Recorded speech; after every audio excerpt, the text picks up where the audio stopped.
Festivali rinor Rinart vijoi natën e 3 të tij me shfaqjen e nxënësve të shkollave të mesme të Bashkisë së Maliqit. Në skenën e teatrit Andon Zako Çajupi, gjimnazistët performuan në këngë, kërcim, interpretim dhe sfilat. Koordinatori i festivalit Mario Çaçi vlerësoi pjesëmarrjen dhe nivelin e përgatitjes artistike të gjimnazistëve të Maliqit, ndërsa nxënësit shprehën emocionet e tyre për pjesëmarrjen në një skenë që u jep zë dhe besim në vetvete.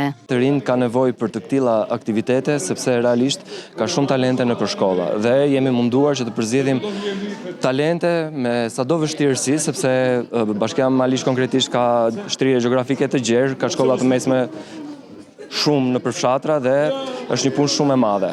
Por që janë aktivitete që japin një spunto çdo talenti për të vazhduar dhe për ta avancuar talentin e vet. Po emocionet ishin të shumta. Unë kam viti 2 që marr pjesë në kjo shfaqje.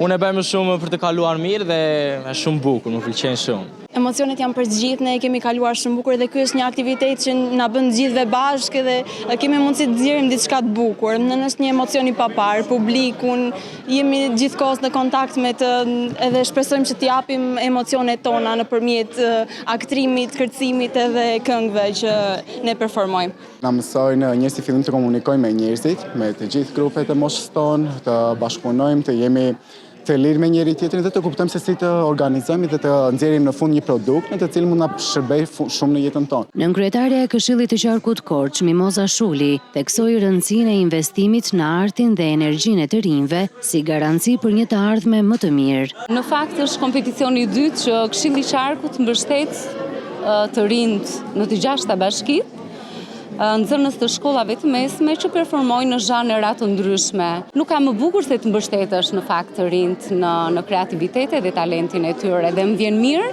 që Këshilli i Qarkut dhe kryetari i Këshillit Zoti Erion Exhipi në qendër të vëmendjes ka promovimin e të rinjve në art, kulturë, muzikë, në valle, në të gjitha. Festivali do të vijojë me shfaqjen e nxënësve të Bashkisë së Kolonjës dhe do të kulmojë me finalen e madhe më 16 maj ku do të ndahen edhe çmimet.